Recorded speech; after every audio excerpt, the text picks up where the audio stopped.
Welcome to the third lecture on the series of sequences of functions. So in the last two lectures we defined pointwise convergence and uniform convergence. We looked at some examples. Okay, one of the most whenever you ask anybody about uniform convergence and pointwise convergence, the first example everybody will think of that will be fn of x equal to x power n on the interval 0 1, right?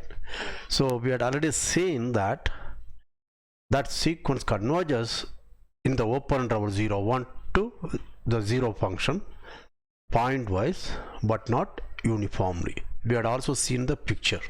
Do you remember the picture which I showed?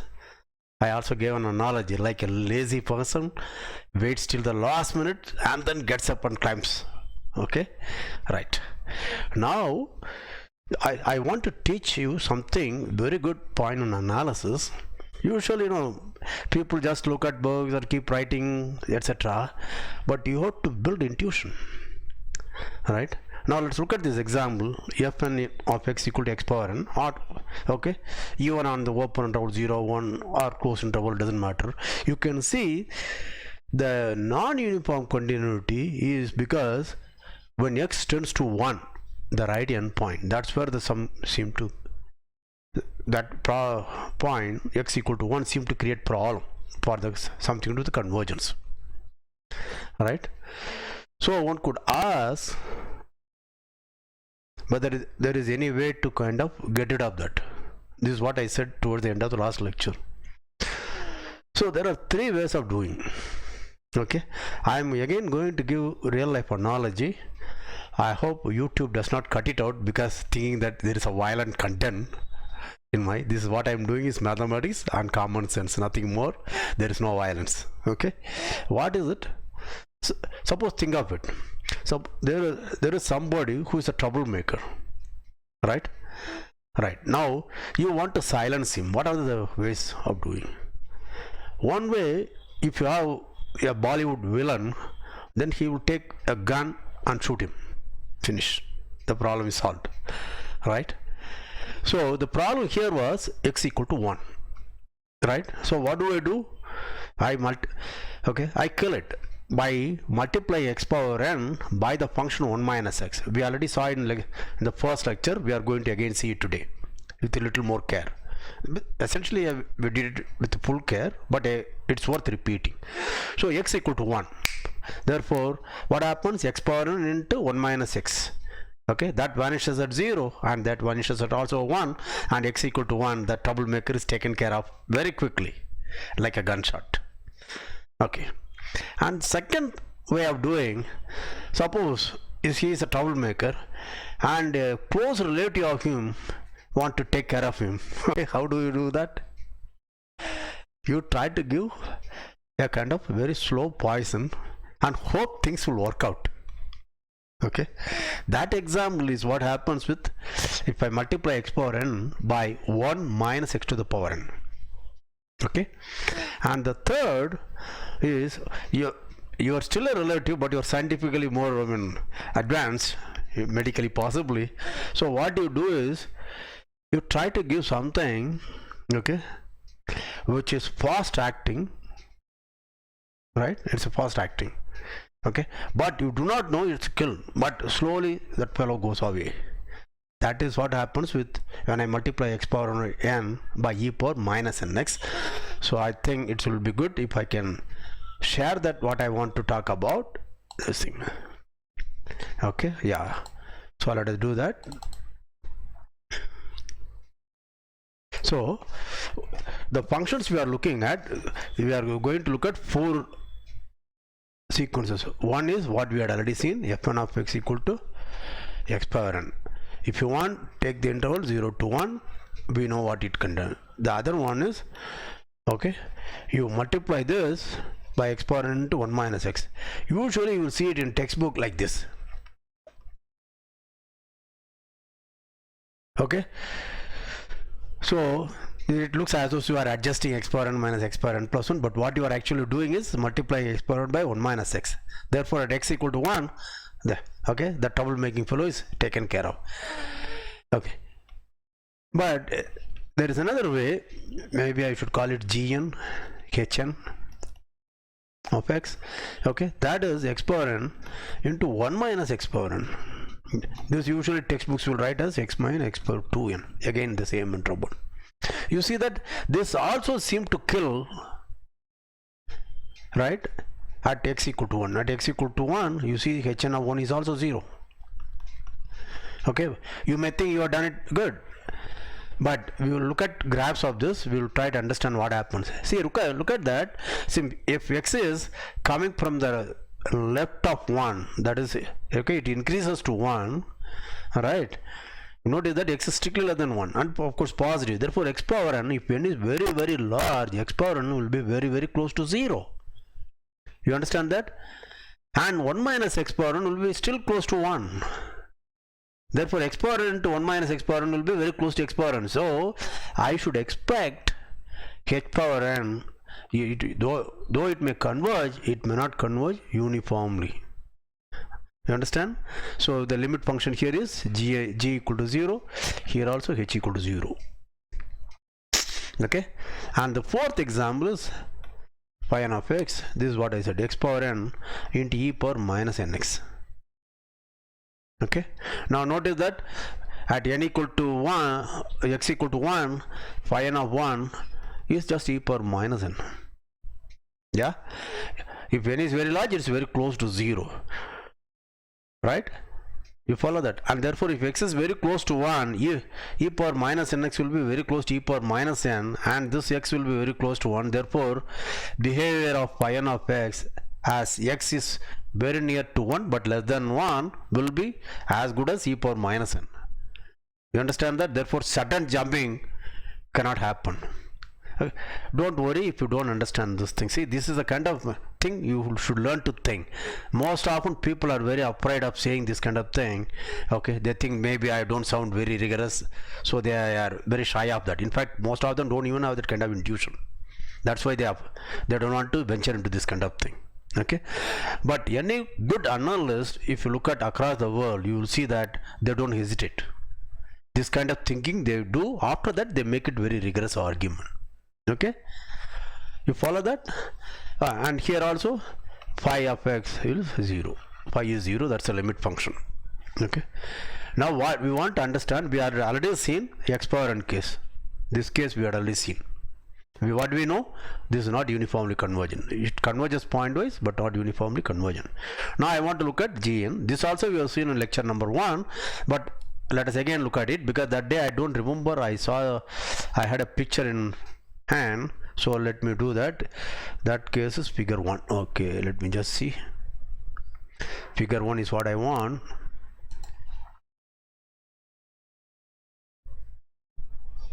No, I just have to do it again. Yeah.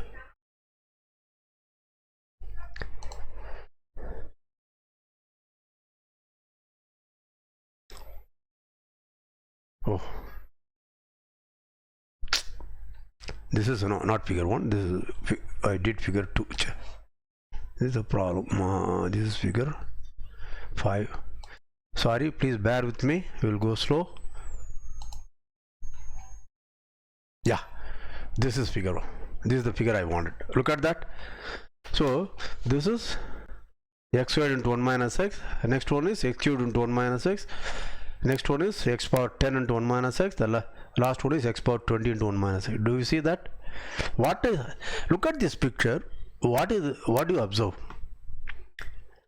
Okay, just writing a proof is not good enough. We will see that it's fun, right?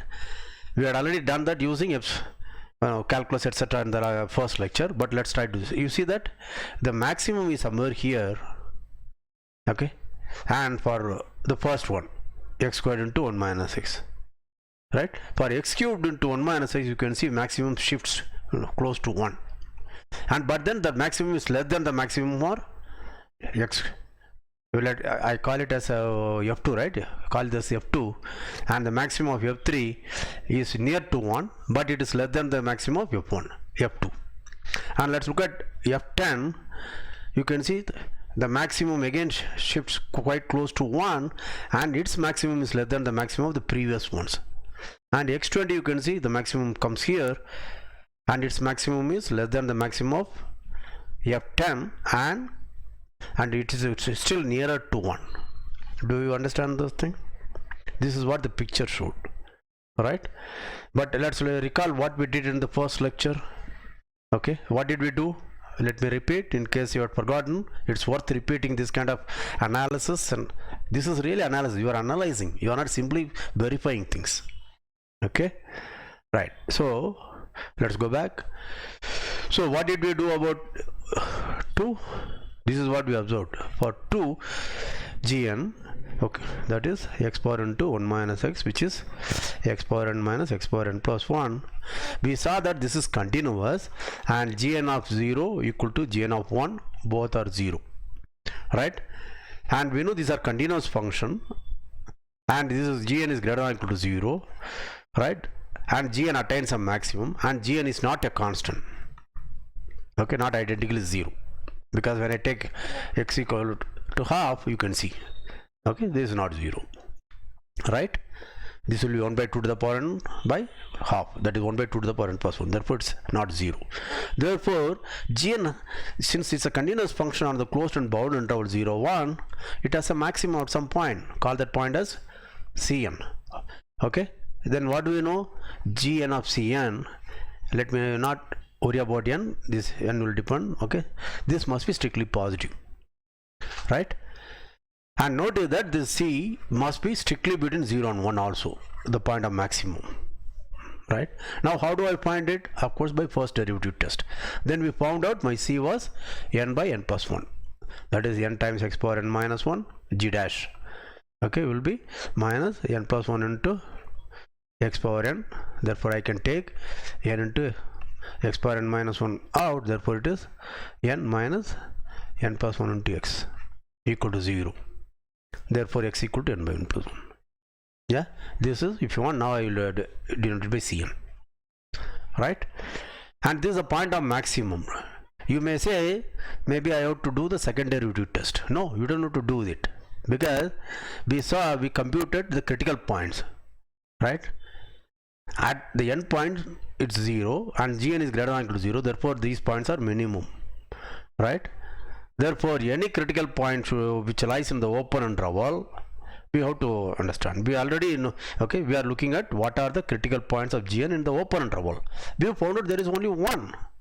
But remember, gn being continuous, it has to attain maximum as well as minimum. It's not a constant, therefore it should attain a maximum, and maximum cannot be attained at the end points, therefore it has to be attained in the interior, in the open interval 0 1. In the open interval 0 1, if the maximum is attained, it should be a critical point, that the derivative must be 0. You understand? Yeah, and there is only one point with that, therefore it ought to be the maximum. You understand? This is a beautiful way of thinking. If you want, you can just like that compute second derivative and be happy, but I don't like it anyway. Is that all right? Very good. Now that I have done, next thing what do we want to do? What we did was, let us look at gn at cn. Okay, so we did that.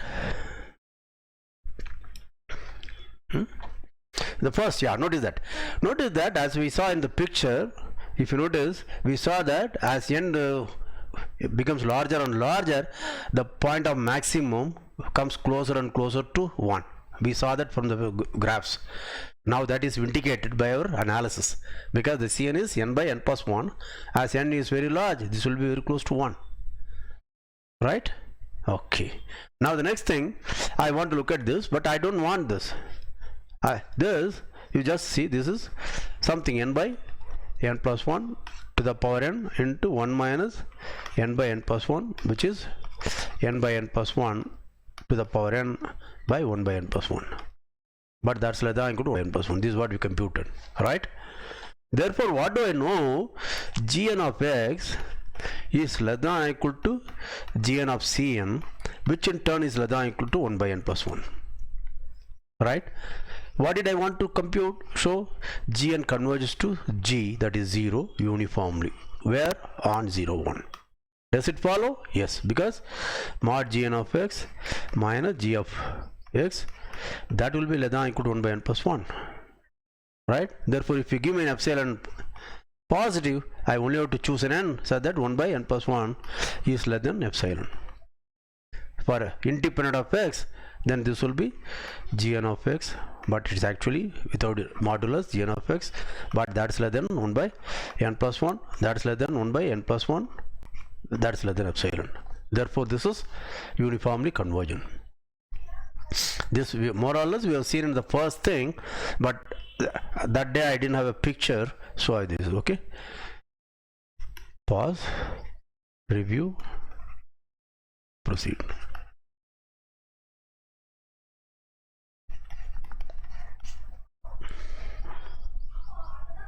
Okay, now let's look at the next one.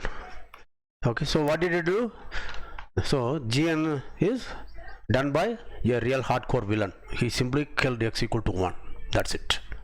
Yeah, but there is another person, he thinks he also does something, namely defining multiplying x power n by 1 minus x power n, because this also seemed to kill. You understand? hn of 1 is also 0. But again, notice that how we analyze, we can now get a rigorous proof. You see that most often people just like that compute and then do that, but we analyze. If x is very near to 1 but it's still less than 1, if n is very large, x power n will be very close to 0. Therefore 1 minus x power n will be very close to 1. Therefore x power n will be very close to 1. That means, okay, by multiplying x power n by 1 minus x power n, okay, the sudden rise of the function to 1 as x goes to 1 is not prevented. Okay, it is slowed down, but it's not prevented. You understand that? That's what the picture shows. But let's again look at an example, and that picture is figure 5. Do that. See, this is x into 1 minus x, f1, f2 is x squared into 1 minus x, and look at f4, this is x power 4 into 1 minus x power 4, and this is f10, that is x power 10 into 1 minus 10. What are the things you observe? I had already drawn the picture. Okay, you should know. The first thing you should observe is all the functions fn seem to attain a maximum, namely 1 by 4. 1 by 4 is a point maximum value of the function fn for each n. Number 1. Number 2, the point of maximum where the maximum is attained, okay, as n becomes larger and larger, it is going to be near 1. You see that here this is the point of maximum, and here it is a point of maximum, here it is a point of maximum, here it is a point of maximum. So they keep on shifting towards 1.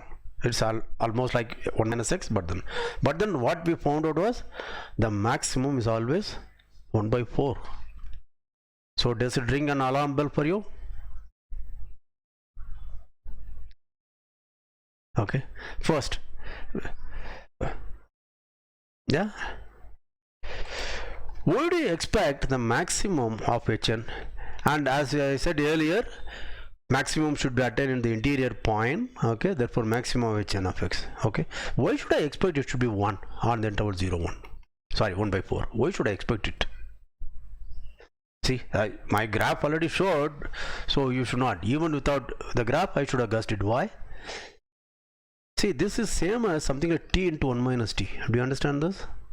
For 0 less than or equal to t less than or equal to 1. So I have 0 and 1. And what does this? T is a point here, so it is a product of t, this distance, and this distance. Right? So what do I want? When is the product of these two distances of t to the n points, right? T minus 0 is t, and 1 minus t is the distance of t to 1. So the product is this. So product of the distances of t to 0 and 1. So I want it to be a maximum. Remember, at t, at the end points it is 0. Right? T equal to 0, it is 0. T equal to 1 also it is 0. Right? Now notice that there is a symmetry, t and 1 minus t. Therefore, what do you expect? You should expect the maximum is attained where t is equally distant from 0 as well as 1. That is, t must be half. If t is half, what is the value of the function at that point? 1/4. That's why I should guess. Okay, without any kind of computation, by thinking geometrically, understanding, we can arrive at it. Okay, but we can also make it a very dull verification exercise. Yeah, how will I do that? So what is hn prime of x? Right, it is n into x power n minus 1 minus 2n into x power 2n minus 1, right? Because this you can write as x power n minus x power 2n. Yeah, therefore I can take n out, that is x power n minus 1, therefore 1 minus, there is a 2 into x power n, this is equal to 0. Since we are looking for an interior point, x is not equal to 0, therefore x power n must be equal to half. That's it. Okay, so the point x such that x power n equal to half is a point of maximum for hn. So what is the value at that point x? X power n is half, 1 minus x power n is also half, therefore half into half is 1/4. So it's, how do I know it's a maximum point? Exactly the same analysis as I did earlier. You understand that? Okay, so what we have shown now, maximum of hn on the interval 0 1 is 1/4. So why does it show hn does not converge uniformly to 0 on 0 1? Because why does it happen? Because if I take, for example, epsilon equal to 1 by, let's say 5, okay, 1 by 5 or 1 by 10 or whatever, less than 1 by, okay, and suppose hn converge to 0 uniformly, okay, then for this epsilon there is a capital N, so that what happens? Modulus of hn of x minus h of x for n greater than or equal to capital N and for all x in 0 1. Okay, this should be less than epsilon, that is, it should be less than 1 by 5. But what is this? This is same as just hn of x, because h of x is 0, therefore hn of x, but hn of x is positive or at least non-negative, therefore modulus of that is hn of x, right? Therefore this should be true for everything. Therefore for all x in 0 1, hn of x should be less than 1 by 5. But we know for that x such that x power n equal to half, at that x hn of x is half, so you want it to be 1/4, you want it to be 1/5, less than 1 by 5. That's a contradiction. Therefore what is the conclusion? The conclusion is hn does not converge to 0 uniformly. And the most important thing is, okay, even before drawing the graph pictures, okay, graphs of hn, we already some kind of had an intuition. It's not a rigorous proof. I am not claiming it's a rigorous proof, but this kind of intuition you have to, if you want to stay in analysis, okay, just epsilon delta n naught kind of thing alone will not do. You have to look at a function, look at its behavior and make some kind of guess, because once that guess will make me to work out a rigorous proof. Okay, but why did I guess? Quickly go through it. 1 minus x power n also kills at x equal to 1 and 0, but somehow I knew it is not going to work out. Why? Because as x goes to 1 and x is less than 1, then what happens? X power n, if n is very large, is close to 0, therefore 1 minus x power n is as good as 1, and x power n is also as good as very close to 1. Therefore what I expect is, yeah, so not x power n is very close to 1 because x is less than 1, therefore x power n will also be 0, right? So this is not going to clip the sudden rise of the function hn. Okay, remember what we did? Let me just look at, that's h2. Yeah, you saw that, right? This is our x power n. We saw that as n very large, it remains very close to 0, but if as it reaches 1, then all of a sudden, you know, it's a very steep climb. You see that? That kind of behavior is not going to be controlled by multiplying by 1 minus x to the power n. Yeah, Earlier I said if x is less than 1, x power n will be very close to 1. That's not correct. Okay, I'm sorry for that. Okay, that is it will be close to 0, but then 1 minus x power n will be very close to 1. Okay, so I should not expect the convergence could be uniform. But how do I prove it rigorously? That's what we saw now. Yeah. Okay, now let's look at the last example. What is the last example? Last example was phi of n. What is phi of n? That is x power n and e power minus nx. You see that this is like a very slow acting poison, but to certain death. Okay, and that is at no point I have killed it, because at x equal to 1 it is just 1 into e power minus n.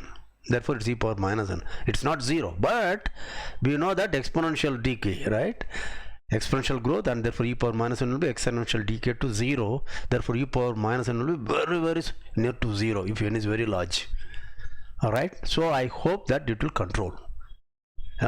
Even though as x goes to 1 from the left, x power n may all of a sudden try to steeply climb to 1, e power minus n will try to control it, pull it down. Okay, so I would expect, but no, okay, no guarantee that the convergence may be uniform. But before that, is it clear that for each x, phi n of x goes to 0, fix x? That's clear. Why? This will be x power n into e power minus nx. Yeah, but this in modulus will be less than or equal to e power minus nx, and when x equal to 0 or x equal to 1 greater than or equal to 0, you know that this goes to 0. Okay, this is by the properties of exponential function. Okay, therefore the limit function is 0 function, right? Now I want to know whether it is the convergence uniform. But before doing, let us again look at the graph. Let's see what happens. The graph for that is figure 3. Yeah. Now do you see that? Yeah. Now you can see that this is graph of f1. Sorry, this is phi 1. This is graph of phi 2. This is graph of phi 3. This is graph of phi 5. Yeah, that is e power minus x, e power minus 2x, e power minus 3x, e power minus 5x, or e power minus 5x, e power minus 10x. I don't remember what I wrote, but anyway. Okay, look at the picture. Do you see something? This is not 0. It only shows this is close to 0. Okay, we are not saying this is 0. Okay, right. Now what do you observe? First thing is, you see that again, and x equal to 0, this has a continuous function, therefore it should attain a maximum, right? Very good. But look at the picture, the maximum keeps on coming down. This is the maximum of phi 1, this is maximum of phi 2 is here, maximum of phi 3 is here, maximum of, I mean, I'm saying phi 1, phi 2, phi 3, phi 4, whatever it is, phi 1, phi 2, this may be phi 5, this may be phi 10. Okay, you can see the maximum keeps coming down. Maximum value of phi n's keep coming down. That's one. And second thing, something more interesting. How many of you observed that? Unlike the earlier cases, the point at which maximum is attained is going near 0. Do you see that? Here is the maximum, here is the next maximum, here is the next maximum, here is the next maximum. So it keeps going to 0. You follow that? Okay, now the maximum itself is, you can see it's also keeps coming down, it is going to 0. Therefore what should I expect? So if I put epsilon equal to my epsilon, sorry, y equal to epsilon, y equal to minus epsilon band, okay, after n very large, the graphs of phi n will all lie in within this. Do you understand this? Sure? Okay, now we want to rigorously prove that, but that's a very trivial exercise. Okay, so what is that I have to do? Let's look at phi n of x.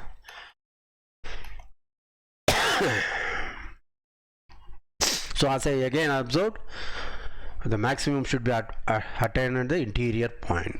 Oh, right? Okay, now let's do phi n of dash of x. This is n into x power n minus 1 into e power minus nx plus x power n and minus n into e power minus nx. I hope I did it correctly. Yeah, if I did something wrong, please let me know.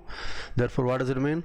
Nx I can take, n to the power x minus I can take, and e power minus nx also I can take out, right? N x power n minus e power minus nx. That is 1 minus nx. This is a plus sign, okay? There is a minus. This is okay.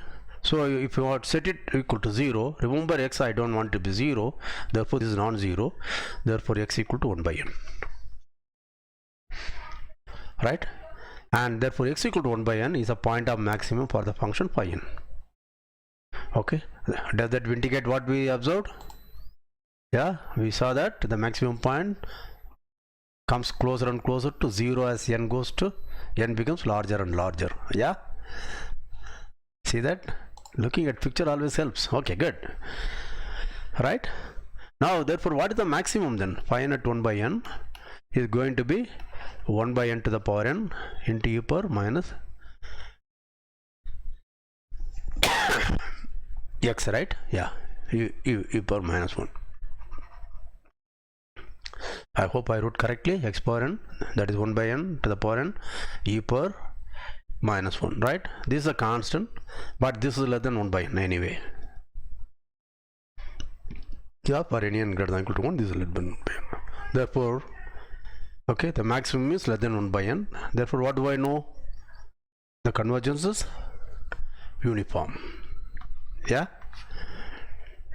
right? Yeah, you know how to write a proof? Okay. So I will just end this lecture today with a very simple, I don't call it a theorem, it's just an observation.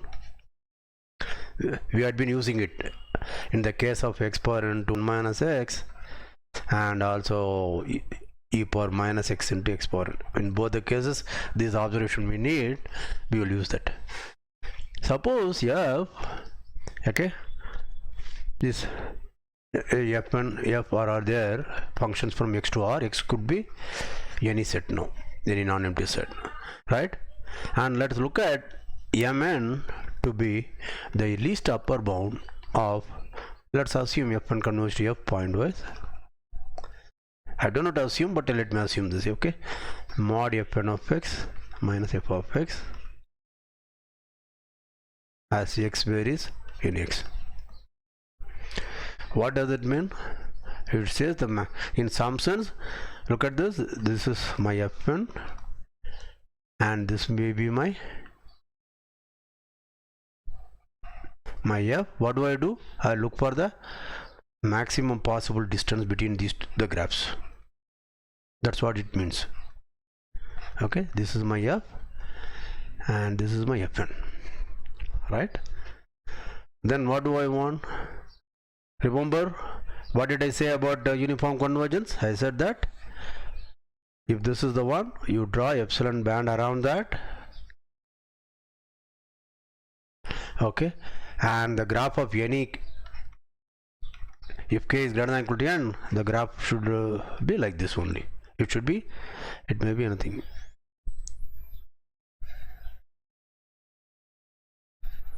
Anything. The only thing is the graph of fk should lie within the band. So using that, what do you think I should say here? What should be the theorem I should like to say? I should say that if fn converges to 0, then fn converges to f uniformly on x. This is a sufficient condition. Okay, do you understand this? Look at the picture, look at this. Have you understood? I forgot to write pause review proceed today. I got carried out with my geometry and picture and intuition. Okay. Anyway, you understand this? Let us go through a proof. Yeah. First, notice that this is what we happened in our cases. What happened in this case? X power n 1 minus x, my fn, f was 0 and fn's were positive, therefore mn was LEB of fn of x, which is same as saying since fn's are continuous and for continuous functions the LEB is attained, therefore it's a maximum. Therefore the maximums are very small. That's what we found out. Something to do with 1 by n or 1 by n plus 1 or whatever. And similarly, for this function phi n also we found that is phi n of x, my phi of 0. Phi of x is 0, therefore this is phi n of x. These are all positive, therefore modulo same as phi n of x. And LEB of phi n of x, phi n are continuous, therefore it's that mn is nothing other than the maximum phi n x. Okay, and we found out it is less than, it is this, but less than 1 by n, that goes to 0. You understand? Yeah, so this observation, if I had made earlier, I could have simply used it here. Okay, but what we did is these observations led us to formulate this theorem. That is very interesting, right? These two examples, we observed what is happening, we computed the maximum, and we saw the maximum goes to 0, therefore we concluded the convergence is uniform. So those two examples led us to this theorem. We formulated a theorem rather than using a theorem now. Okay, the proof is easy, right? Do all of you agree with that? Why? Because you give an epsilon positive, since mn converges to 0, there is an n, so that what happens?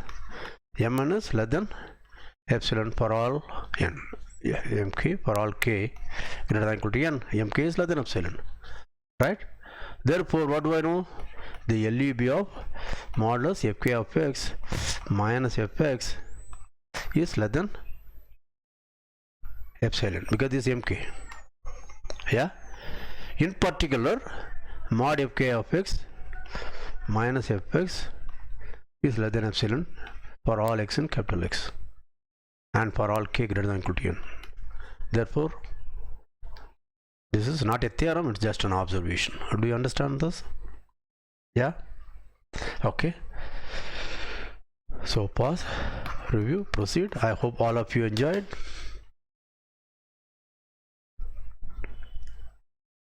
So I hope all of you enjoyed this very geometric way of looking at uniform convergence, etc., and how to turn it into rigorous analysis. So in the next lecture, fourth lecture, we will go back to some theory. There are lots of examples one can work out. Okay, and the best thing will be look at my book or other books if you want. There are in my book some about 10-15 examples are worked out. Okay, but now I had already done some 4 or 5, 6 examples here. They are good enough to understand the things conceptually correctly. Okay, then to score marks, okay, yeah, in the exam papers, a sequence of functions will be given, show that it's uniformly convergent, not uniformly convergent. So you should know how to work with that. All the tricks are already taught in my lectures here, but you need practice. So please take some book, especially my book. Some exams are worked out and lot more exams are given as an exercise. Just about do about half a dozen more examples, then you will be confident. Yeah, so from tomorrow in the next lecture we will go to theory portion. Yeah, I hope all of you enjoyed. Take care, stay safe.